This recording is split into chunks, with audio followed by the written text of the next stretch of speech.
दोस्तों नमस्कार। राजनीति हर किसी के बूते की बात होती नहीं है और इस बात का जिक्र तो बरसों बरस से हर कोई करता चला आ रहा है।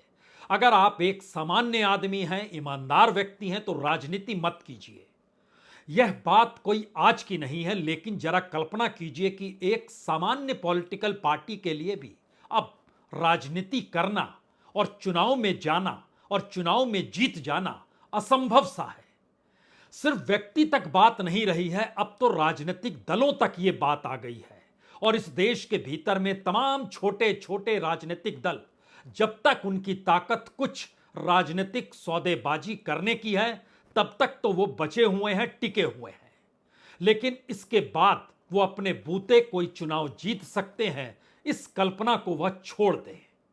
क्योंकि राजनीति के तौर तरीके 2014 के बाद जिस तेजी से बदले हैं, उसने राजनीति और राजनीति की पूंजी भर को नहीं परोसा, बल्कि इस देश की इकोनॉमिक पॉलिसी और इस देश के विकास का खाका भी उस राजनीतिक सत्ता से जाकर जुड़ गया जिसकी कल्पना इससे पहले कभी किसी राजनीतिक दल ने, किसी नेता ने, यहां तक कि किसी प्रधानमंत्री ने भी की नहीं होगी। भारत की राजनीति का मतलब क्या इस देश की इकोनॉमिक पॉलिसी हो सकती है? भारत में चुनाव लड़ने का मतलब क्या कॉरपोरेट का नेटवर्थ हो सकता है? भारत में कॉरपोरेट फंडिंग और पॉलिटिकल फंडिंग के बीच कोई वाकई तालमेल हो सकता है? इस देश के भीतर में बैंकों का एनपीए और बैंकों से जुड़े हुए विलफुल डिफॉल्टर, यानी जो जानबूझकर पैसा नहीं लौटाते हैं, उनके बीच भी कोई तारतम्य इस देश की राजनीतिक सत्ता या पॉलिटिकल फंडिंग से जुड़ी हुई हो सकती है? और अगर यह जुड़ी हुई है तो फिर जो सत्ता में है उसके पास ही सब पैसा आएगा, क्या यह सब कोई इससे पहले कहा जा सकता था? इस देश में कॉरपोरेट पैसा देता है, इंडस्ट्रीज पैसा देते हैं, बिजनेस पर्सन पैसा देते हैं, और तो और ऐसे अज्ञात सोर्स से भी पैसा आता है जिसकी जानकारी इलेक्शन कमीशन तक पहुंचती जरूर है। लेकिन एक क्षण के लिए कल्पना कीजिए कि बीते 9 बरस में इस देश में तकरीबन 25 लाख करोड़ रुपए सरकार ने गायब कर दिए, तो आप क्या कहेंगे? गायब करने का मतलब यह नहीं है कि अचानक छूमंतर हो गया सब पैसा। गायब का मतलब यह है कि इस देश में आरबीआई ने नोट छापे, बैंकों ने नोट बांटे, और वही नोट जब बैंक में वापस नहीं आ पाए तो सरकार ने नोट छापकर उसी नोट जो कि बांट दिए गए थे उसकी भरपाई कर दी। और जिसके जरिए भरपाई की और जो पैसा बैंकों से लेकर फुर्र हो गए, फिर उन्होंने नए तरीके से इस देश की सत्ता को साधा, या सत्ता को साधने का तरीका पहले ही अपनाया जा चुका था।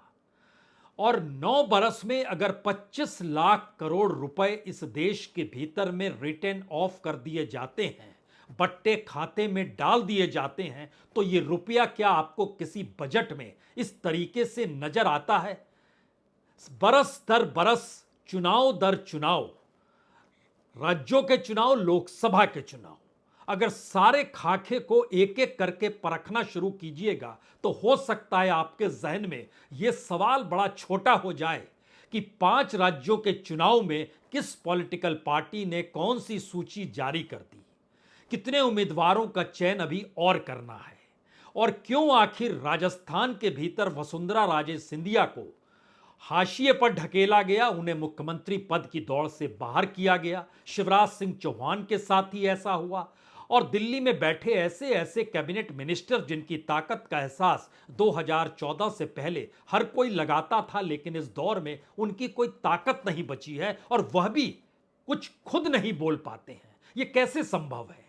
यह संभव तभी है जब इस देश की राजनीति आपकी मुट्ठी में हो, राजनीति के जरिए चुनाव कराने के तौर तरीके आपके मुट्ठी में हो, और किसी भी पॉलिटिकल पार्टी के भीतर यह ताकत जिन मुट्ठियों में होगी उस व्यक्ति की ही चलेगी। तो क्या इस दौर के भीतर में यह कहना कि इस देश के भीतर जितना माफी या जितना बट्टे खाते में डाली गई रकम है, उसी के इर्द गिर्द इस देश के भीतर में जो इलेक्टोरल ट्रस्ट का पैसा निकलकर फंडिंग के जरिए राजनीतिक दलों तक पहुंचता है, जो कॉरपोरेट का पैसा फंडिंग तक राजनीतिक दलों तक पहुंचता है, उसको अगर कैटेगराइज किया जाए तो क्या यह बात निकल कर आ सकती है कि कितने लोग, कितनी इंडस्ट्री, कितने कॉरपोरेट, कितने एमएसएमई और कितने छोटे बड़े व्यापारी, कितनी बड़ी तादाद है जिन्होंने बैंकों से नोट लिए, आरबीआई ने नोट छापे, सरकार ने उन नोट को माफी दे दी।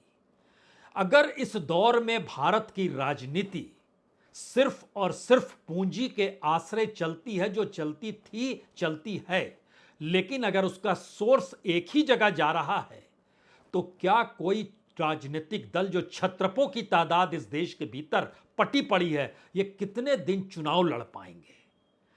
2 बार सत्ता से बाहर रहते नहीं है कि छत्रप इस दौर में अपने तौर पर घबराने लगते हैं और उनके सामने मुश्किल होती है संगठन को भी कैसे चला पाए। ऐसा नहीं है कि इस देश के भीतर में इससे पहले यह परिस्थिति नहीं रही होगी, लेकिन पहले पाइपलाइन पैसे की तमाम जगहों पर जाती थी।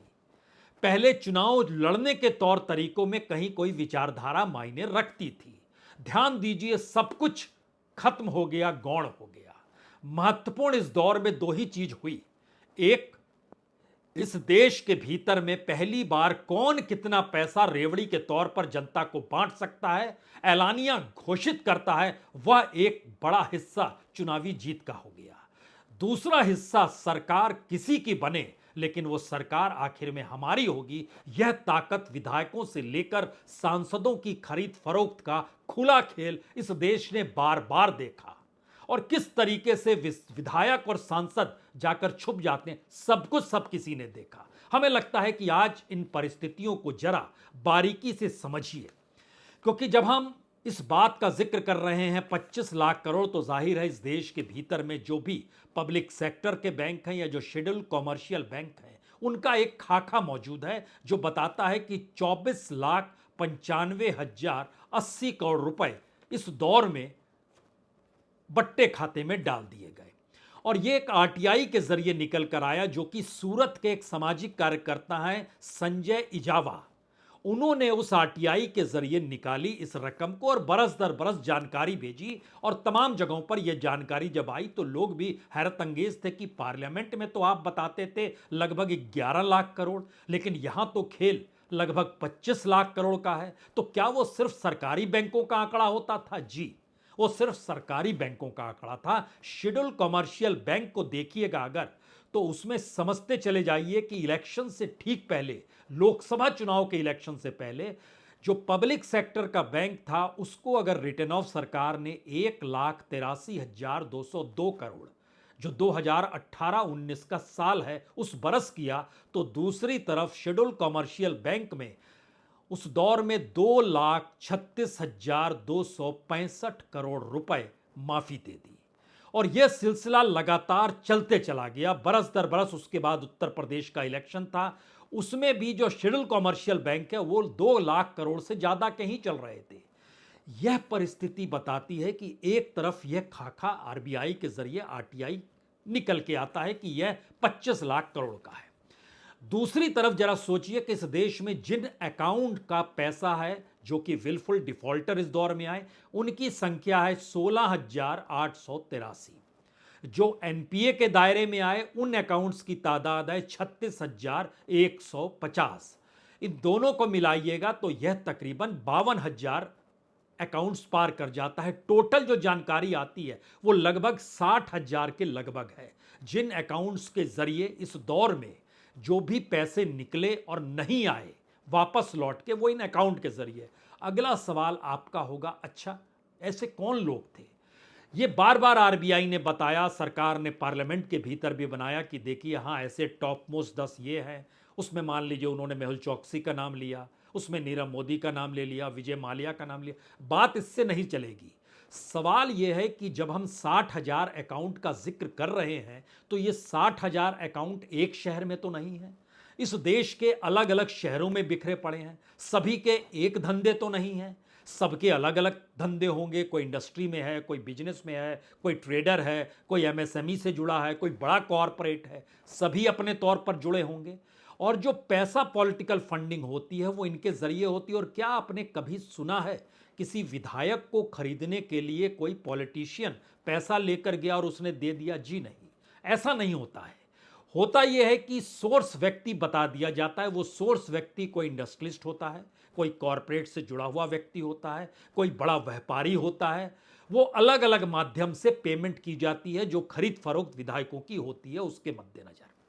और चूंकि सरकार ही ये सब कर रही है तो फिर उन पर छापा कौन मारेगा, ईडी सक्रिय कैसे होगी, यह क्लीन चिट उनको दे दी जाती है। और महाराष्ट्र में जो कुछ हुआ इसका खुला खेल, और उससे पहले मध्य प्रदेश में जो हुआ था, खुले तौर पर चीजें निकल कर आई। ये बात कर्नाटक में भी निकल कर आई थी जब वहां की सरकार डामाडोल हुई थी। बहरहाल, लेकिन उसके बाद है कि जो जानकारी हमारी टीम ने निकाली वो बड़ी रोचक जानकारी इस मायने में है कि इस देश के भीतर में जो पैसा लिए हुए हैं अलग अलग बैंकों से, इसमें ये जान लीजिए कि जो भारत के सरकारी बैंक हैं वो लगभग 12 हैं, और लगभग 22 शेड्यूल कॉमर्शियल बैंक निकल कर आते हैं। उसमें तमाम बैंकों के छोटे बड़े नाम है। उसमें एक्सिस बैंक भी आएगा, बंधन भी आएगा, सीएसबी बैंक भी आएगा, सिटी यूनियन भी आएगा, डीसीबी भी आएगा, धनलक्ष्मी भी आएगा, एचडीएफसी भी आएगा, इंडस बैंक भी आएगा, आईडीएफसी भी आएगा, जेके बैंक भी आएगा, कर्नाटक बैंक भी आएगा, कौरस वैश्य बैंक भी आएगा, कोटक बैंक भी आएगा, लक्ष्मी विलास बैंक भी। तमाम बैंकों के नाम है जो कि एक लिहाज से शेड्यूल प्राइवेट सेक्टर के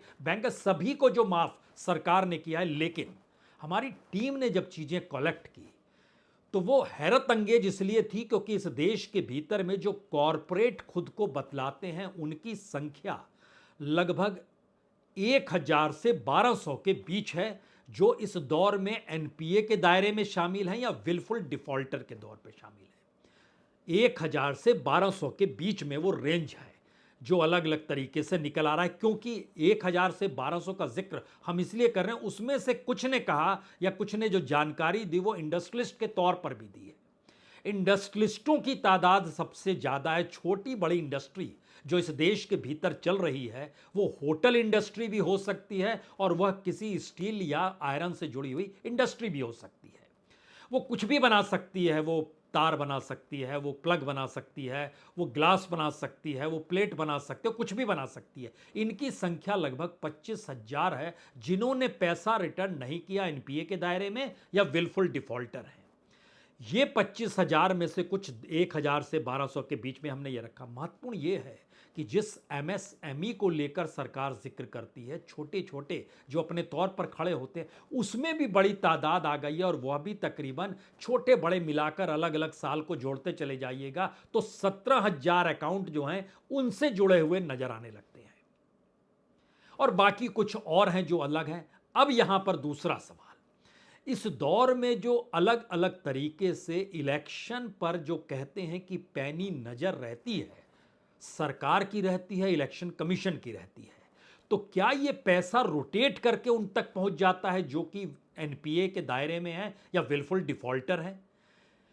क्योंकि अगर एक बरस का ही जिक्र करें, 2022-23 का जिक्र करते हैं अगर हम, तो एसबीआई के पास कितने अकाउंट थे? 1921 अकाउंट जो विलफुल डिफॉल्टर के तौर पर आए। पंजाब नेशनल बैंक में 2231 डिफॉल्टर, यूनियन बैंक में 1831 डिफॉल्टर, बैंक ऑफ बड़ौदा में 2220 डिफॉल्टर। अलग अलग तरीके से अलग अलग बैंकों के भीतर डिफॉल्टर हैं, और इनके पास जो रकम है वह मिनिमम रकम जो है वह लगभग 20 से 24,000 करोड़ के बीच की है। मैक्सिमम रकम जो है एसबीआई के उस बरस में लगभग 80,000 करोड़, 79,271 करोड़ की कुल रकम है। मैसेज क्या है?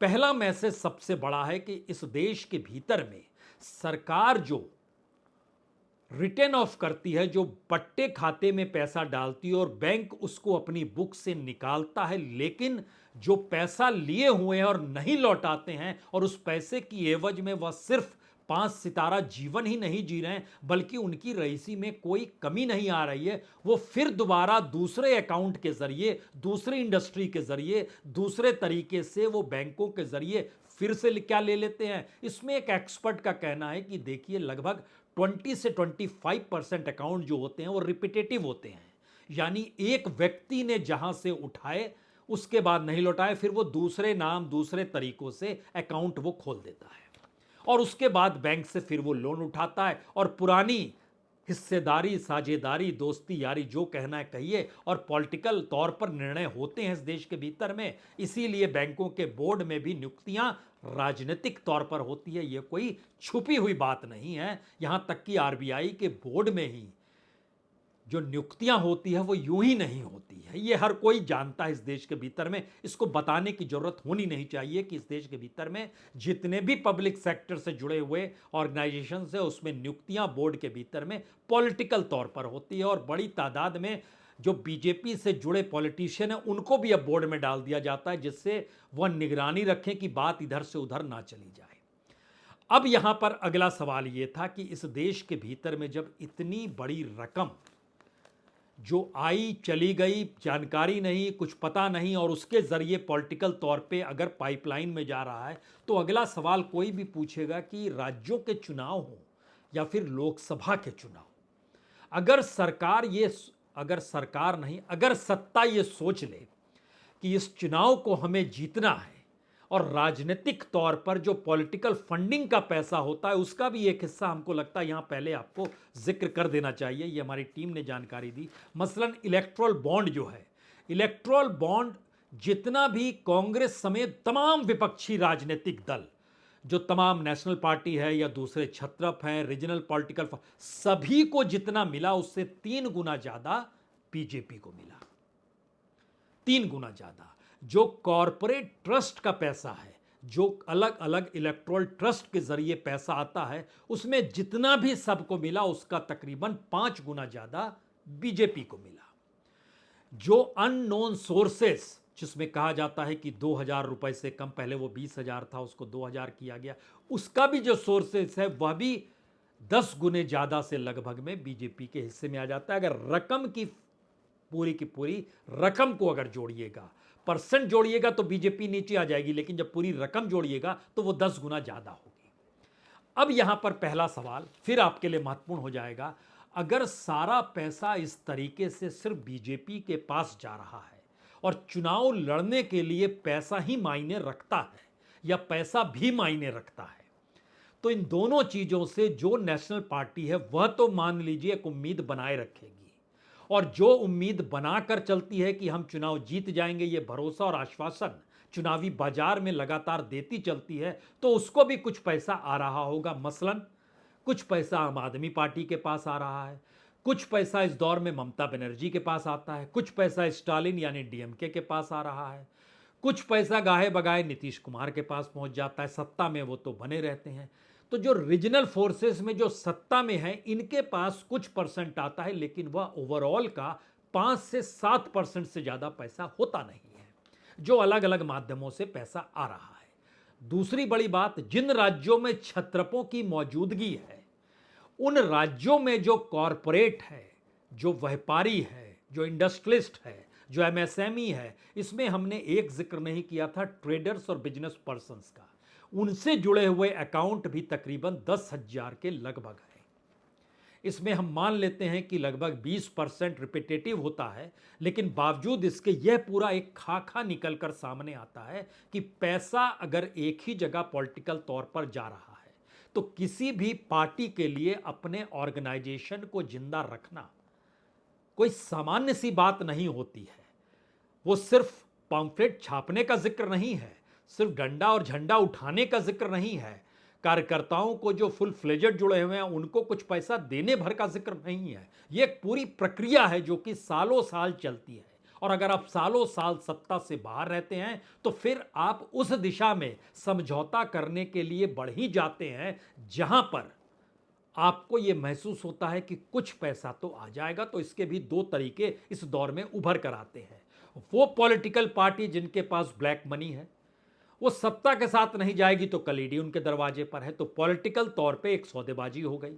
आप मत जाइए खिलाफ, बताने की जरूरत नहीं है उसमें कौन पॉलिटिकल पार्टी आती है। दूसरा हिस्सा होता है ठीक है जो हमारे पास है या नहीं है, लेकिन हमको पाइपलाइन में पैसा चाहिए, क्योंकि हम पॉलिटिकल तौर पे अपने वोटरों को आप में शिफ्ट भी कर सकते हैं और अपने वोटरों के जरिए आपके विरोधी जो खड़े हैं उनको हम काउंटर भी कर सकते हैं, यानी उस वोट में हम सेंध भी लगा सकते हैं। तो जब राष्ट्र तौर पे लड़ाई होती है या रीजनल फोर्स के तौर पे लड़ाई होती है, राज्यों के चुनाव के तौर पे, तो वह छोटे छोटे दल मायने इसलिए रखते हैं क्योंकि उनकी पॉलिटिकल सौदेबाजी उस इकोनॉमी को अपने अनुकूल कर लेती है, जहां पर उनको अपने ऑर्गेनाइजेशन को बचाने के लिए या चलाने के लिए पैसा कुछ आ जाए। इसका एक दूसरा हिस्सा भी हमको लगता है समझना चाहिए। तमाम रीजनल फोर्सेस में एक परिवार का ही पूरा योगदान होता है। एक व्यक्ति और एक परिवार के इर्द गिर्द पूरी राजनीति सिमटी होती है। जो भी छत्रपों को आप देखिएगा, वो डीएमके से शुरू कीजिए या तमाम राज्यों में, महाराष्ट्र में चले जाइए, बिहार में आइए, उत्तर प्रदेश में आइए, झारखंड में, कहीं भी जाइएगा तो आपको नजर आने लगेगा कि हाँ, बात तो सही है, एक ही परिवार के इर्द गिर्द। उसकी सबसे बड़ी वजह यह है कि जो पैसा कंसंट्रेट होता है वह एक ही जगह होना चाहिए।